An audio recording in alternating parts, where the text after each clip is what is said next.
আসসালামু আলাইকুম ওয়া রাহমাতুল্লাহি ওয়া বারাকাতুহু। কাছে দূরে দেশে প্রবাসে যে যেখানে আছেন সকলকে জানাই আন্তরিক শুভেচ্ছা ও মোবারকবাদ।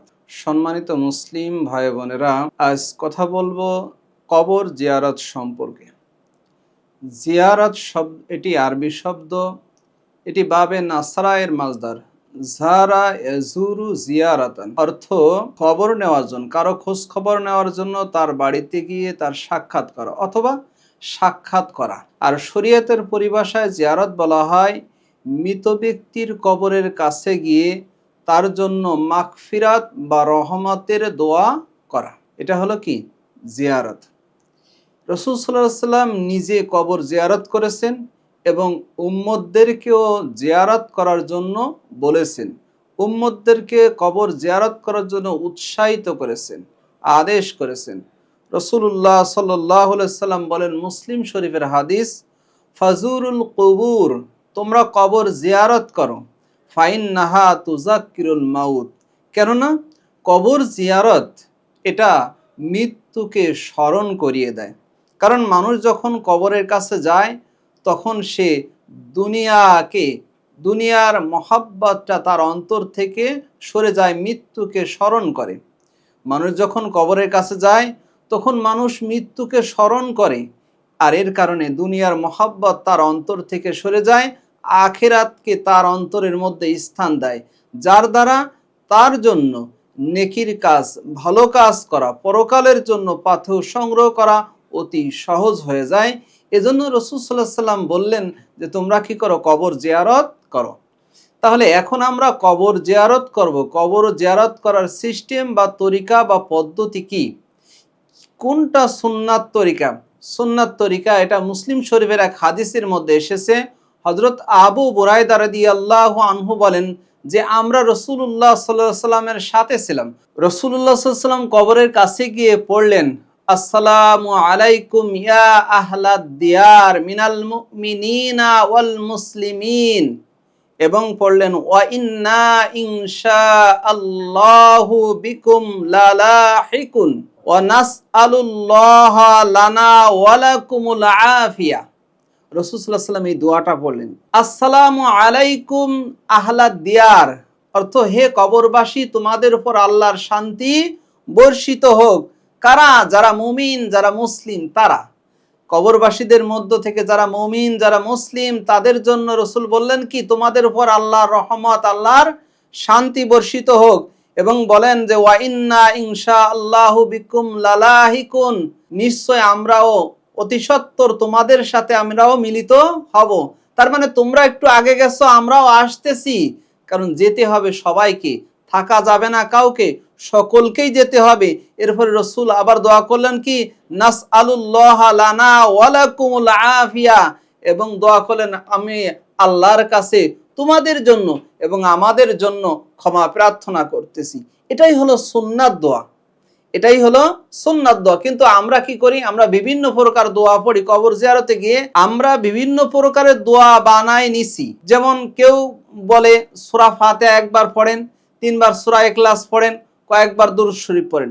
আবার কেউ বিভিন্ন প্রকারের দোয়া পড়ে, কিন্তু এই যে সূরা ফাতিহা পড়তে হবে, সূরা ইখলাস পড়তে হবে বা দুরূদ শরীফ পড়তে হবে, এর কোনো ভিত্তি বা দলিল বা কোনো রেফারেন্সের নাই। তাহলে যেটার কোনো দলিল বা ভিত্তি নাই সেটা কখনো সুন্নাত আমল হতে পারে না, বরঞ্চ এটা কেউ কেউ বলেছেন বেদাত। এই জন্য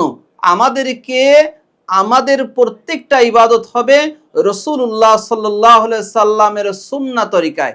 এজন্য ভাইরা আমরা কবর জিয়ারত করব সুন্নাত তরিকায়। রাসূল সাল্লাল্লাহু আলাইহি সাল্লাম যেরকম ভাবে সংক্ষিপ্ত আকারে কি করেছেন, কবর জিয়ারত করেছেন, ওরকম ভাবে আমরাও কি করব, কবর জিয়ারত করব। ওটা আমি আরেকবার একটু বলে দিচ্ছি, আসসালামু আলাইকুম আহলাদ দিয়ার মিনাল মুমিনিনা ওয়াল মুসলিমিন ওয়া ইন্না ইনশাআল্লাহু বিকুম লালাহিকুম নাসআলুল্লাহা লানা ওয়া লাকুমুল আফিয়া। এটাই হচ্ছে কবর জিয়ারতের দোয়া। আমরা সুন্নাত তরিকায় দোয়া করার জন্য কি করব, চেষ্টা করব। আর একটা প্রশ্ন অনেকেই করে থাকে, ইদানিং বেশি এই প্রশ্নটা করতেছে। সেই প্রশ্নটা হলো এই যে মাজার ভাঙ্গা যাবে কিনা। মাজার ভাঙ্গা যাবে কিনা এই ব্যাপারে আমরা উত্তরটা রাসূল সাল্লাল্লাহু আলাইহি সাল্লামের হাদিস থেকে নিব। তাহলে রাসূলুল্লাহ সাল্লাল্লাহু আলাইহি সাল্লাম যেদিন মদিনার প্রেসিডেন্ট হলেন, মদিনার দায়িত্ব যখন যেদিন পেলেন, ওই দিনকে হযরত আলী রাদিয়াল্লাহু আনহু কে ডাক দিয়ে বলেন, আলী, মদিনার মধ্যে যে সমস্ত উঁচা কবর আছে সেই কবরগুলিকে তুমি ভেঙে মাটির সাথে ভেঙে সমান করে দাও, যেন কোনো উঁচা কবর না থাকে।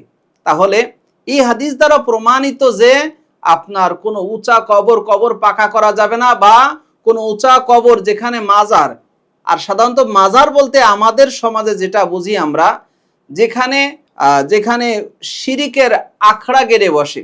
যেমন আমাদের সমাজে কিন্তু বিভিন্ন স্থানে আপনার বর্তমানে কবরে মাজারে গিয়ে মানুষ সরাসরি সিজদা দেয়, অথচ এটা ডাইরেক্ট শিরিক, কবিরা গুনাহ, সবচেয়ে বড় কবিরা গুনাহ হচ্ছে। কিন্তু যারা এই সিজদা দিচ্ছে তারা কিন্তু জানে না, এবং অনেক বেদাতি কাজ হয়, এমন কি আপনার আরো অনেক অশ্লীল কাজ হয় সেখানে মাজারের মধ্যে।